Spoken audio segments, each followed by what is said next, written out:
Well, welcome to a special edition of Rimshots with Sean, brought to you by Barstools and Bandtalk. We're going to call it the Caribbean edition because I've been doing a few of these with some of the artists that went down last year and some that are going down this year.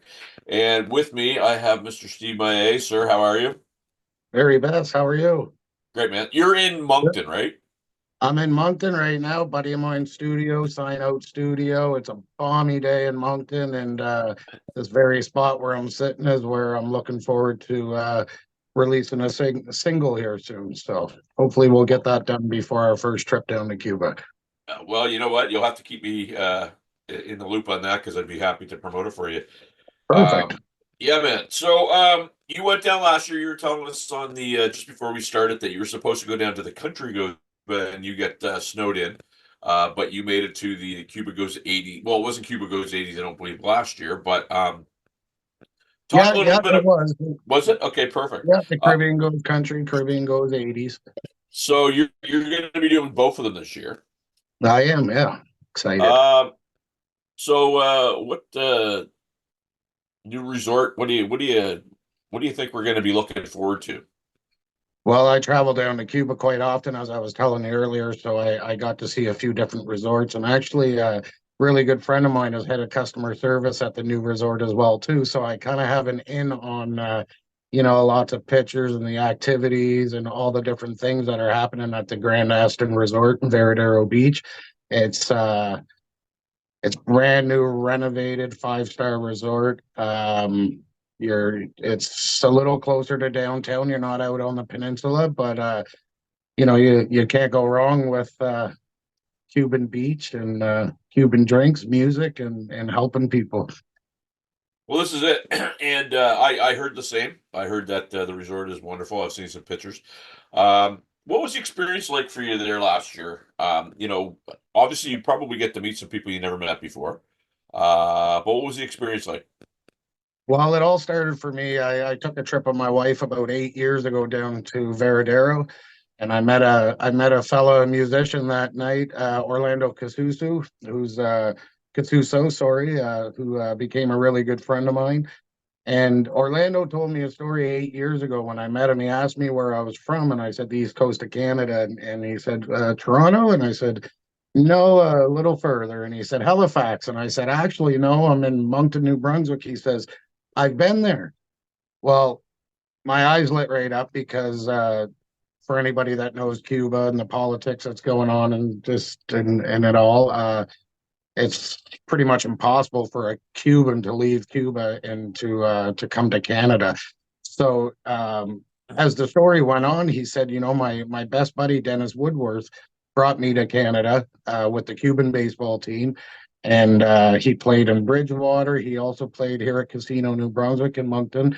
Um, and yeah, so that was my connection to this whole thing. And so I said to my wife, before any of this took place, I'm looking around. I said, how great would it be to have, some musicians from back home coming here and playing while we're in paradise? And, but the first thing that came to my head is I wouldn't be able to do that because then you're kind of taken away from the Cuban musicians, right?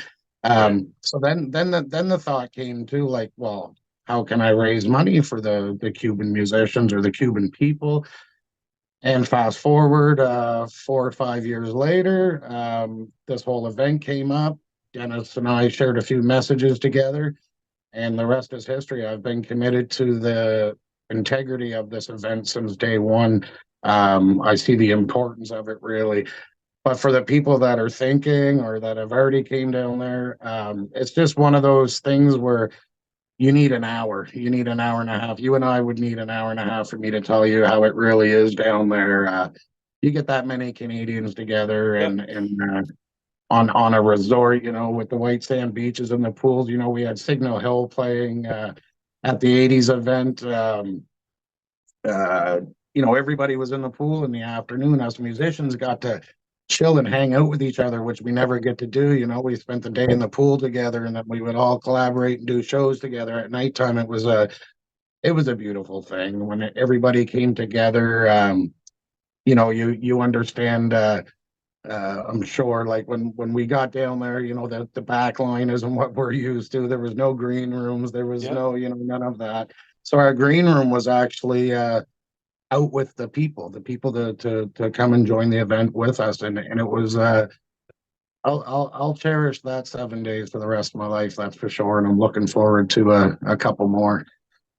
Yeah, I mean, you know, I've been doing this a long time, and there's not a lot of green rooms anymore. I mean, there's a lot of bars where you got to show up already dressed. I mean, your gear's there, Mhm. but if you're not showing up already dressed, you're getting dressed in the washroom or whatever. There's no dressing Yeah, rooms per se. yeah, So I think a lot of us, I don't think that's a huge thing, but for some people, the back line can be problematic only because um, people are used to a certain thing that's and they right. have a hard time playing if they don't have it. So from my understanding, that's getting solved this year. There's going to be all kinds of stuff going down there that's going to stay, Yeah. and so that's a good thing, I think, right? Yeah, I think it's a great investment. To get some stuff down there to stay for the future of this event. And I will say the group of guys and girls that we had down with us last year when I was there, we worked with what we had, and we had a blast doing it. Like it's kind of hard, like when everybody's in front of you and they're 100% energy all the time. Like, they were pretty much hanging off the rafters, and at that point, it didn't matter if we were using two 15-inch JBL tops and one big bin at the bottom. We made it work, and all the whole crew that was down there. I was just really honored to share that time with them. They were a great group. Well, dare I say, I think musicians from the East Coast would channel their positivity a little bit better. Maybe people from other areas. I mean, it's kind of what happens down here, right? Yeah, it was a maritime thing down there. I think like Maurice said in the first interview that you did with Maurice Coin, there's hiccups, and you're dealing with Cuba. It's not me leaving Moncton heading down to Halifax to do a show. Right. It's Cuba, so there's a lot of things that can take place. But one thing I noticed while being down there is I actually got to see the behind the scenes stuff that the crews were working on. Dennis had taken a group back to the airport that their bags got left there. That wasn't something that he had to do, but he made that happen.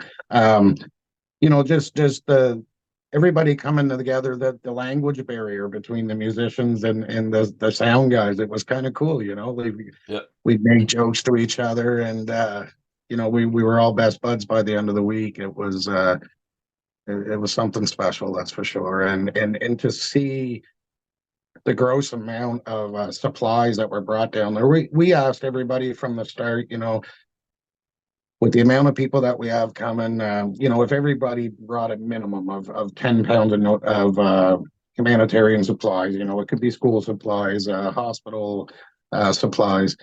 But people were showing up with 50-pound bags and just leaving their bags there. Like it was unbelievable. And when you look in, I've always said it since day one, since I've been traveling down there, is these people seem way more happier than we ever are, and they have 1,000 times less than what we do. So it's also a game changer mentally for a lot of people that's never traveled down there before to see something making a change.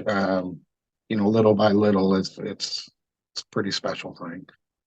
It's funny you mentioned that because I told you I was down there the week after, and that's exactly like I'll be honest with you, I don't know what I was expecting. Like you hear things, and I had never been there before, and it's like it's a communist country. Are they going to be walking around all downtrodden, or is there going to be army people all over the? And it was none of that. Nope. They were a very happy group of people down there. And it's a beautiful place. I mean, I get burnt the first day and kind of rode with that the rest of the week, but I learned my lesson and I'll do better next time. But Well, so I gotta wear a hat all the time. You're lucky you got a big head of hair there to stop the sun on yours. I'm not so lucky. well, I get my shoulders got Yeah. pretty good, but again, it's a great point that you make though because uh you know, little things like toilet paper, notebooks, pencils, that we just think we're going to go to, to the grocery store and grab. They don't have those in abundance. No, it's I've seen a lot of things going in a friend of mine's homes while we were down there that you might not see in the resort. Um, you know, women trying to make their toiletries last a little bit longer, so they're cutting certain supplies in half, and just things that is so heart wrenching that you just feel an obligation. I've made a few comments over the years that I said to Dennis too one time. I wish I have never ever been to Cuba. And the reason why I say that is just I go to bed at nighttime and I actually think of these people. I think of my friends down there and the life that they're living and it did something for me.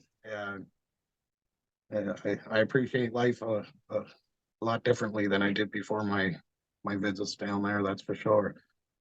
No question. I mean, you take an awful lot for granted. And even I was talking to somebody that isn't, doing this trip and hasn't done one of these trips before.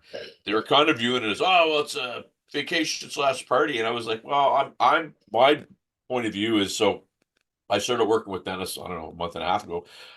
We've got an event next weekend that's going to be one of the first fundraising events for this thing, which is pretty cool, right? And I mean, we're talking 9, 10 months away. Well, it's not that far, but so these things don't, it's not like 2 weeks out you're planning for it. This is That's right. literally a year, right? People Yep. need to understand that. Yep. 100%. And yeah, a few people that I talked to down there that to keep the event going. We had so many people that like they said it was the best trip that they've ever been on. Um, and I just asked everybody, like, the ones that are coming back, because we're going to have a lot of returning people. And I said, if every one of you guys can bring one more person with you, um, you it's something like you have to be there. It's a good vibe. Like I brought along my family with me this year. I had my three kids and my wife there with me. Uh, my 17-year-old boy was dancing to the 80s music all night long, and it was something for all ages. It was a cause for all ages. My children seen some things down there that and saw what we were doing. Yeah. And it came after we got home. We start looking and I was showing them pictures, of different areas that we helped and schools and stuff. And yeah, it's unreal. I've been committed to this event since day one. But now I'm also committed as well for a lot of people that followed me. A lot of us got canceled out of Halifax, so I have a lot of those people returning again next year. People Yeah. that did come down, they're coming back in numbers, and so I have an obligation now to go and it is a huge party. It's a 7 day party, 3 shows a day. I think we have like a noon 1 o'clock show, and then a 3 to 5 o'clock show, and then another one that starts at 8 o'clock at night. And some nights it only finishes at 12:30, 1 o'clock, whenever Yeah. people are done partying. And it's great. Cuba's Cuba. The only thing I'm going to say about Cuba is the food is repetitious. Besides that, Yeah. you're on the safest island in the Caribbean. Beautiful beaches, beautiful people, and we're doing something that a lot of people aren't doing. Like uh, good things happen in big numbers, and our numbers are pretty big. And I know that we did change some lives this year, and I'm looking forward to changing more in the future. So we're looking to get 800 people in that resort for that week. That's what the hotel can hold. Well, actually can hold more, but that's what they're allowing is 800. Yep. And well, for both weeks, because like, or sorry, both weeks is a 2 week event. Yep. Caribbean goes country, which all kinds of great country acts, and then Caribbean goes 80s a couple months later. Um, So one of the things that we had talked about, and hopefully we'll be able to kind of dial some of our friends in New Brunswick, is these pre-fundraiser pieces beforehand, like shows to do some things. We've got like a show on August 10th. We're doing an auction in November. Yep. Have you? Has there been any talk from you guys about maybe trying to get some of that stuff going? I was actually, I'll talk to you maybe a little off the record about it later on, but I have a Yeah, few thoughts in, I have a few thoughts in mind with the musicians from this area yeah, that I'd like to put something together and maybe if it's an investment into our equipment, or if it's an investment into wherever funds need to go to help the event and to like we were talking earlier, like some people do, it does matter what they're playing on, like when it comes to equipment and stuff. And you're not going to please everybody. It's something, but if we can get some quality equipment down there, it's just more enticing to get some acts down there that might not have went without a decent backline. for sure. And before we start recording, you're sitting in the studio that you're recording some of your own stuff. So I'd love to get a plug for that. You've got something coming out soon.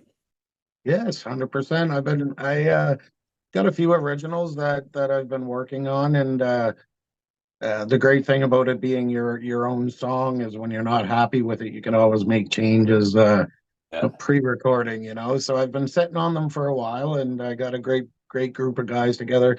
Mike Maillet, ironically, my brother's name is Mike Maillet, and my really good buddy, Sign Out Studios.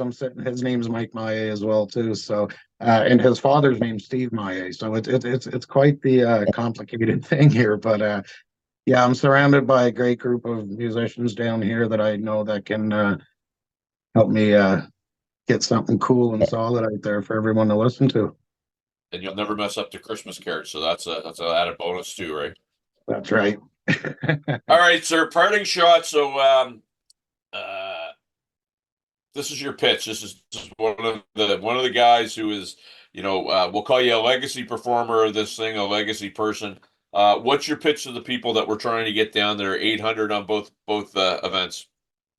My pitch to every one of you is if you love to travel, which I know most people that came down, they did travel before, but we did have some new people. I had 70-year-olds that came down, part of my group that have never ever traveled before.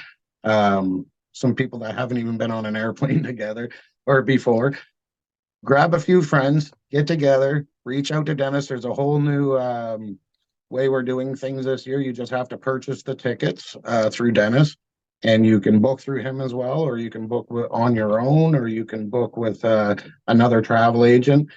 All you're going to pay is the music ticket, which is a huge value, like 7 days, 10 days, actually, I believe, of solid music, 3 shows a day, couple $100 or something like that. Then you pay your all-inclusive part down there.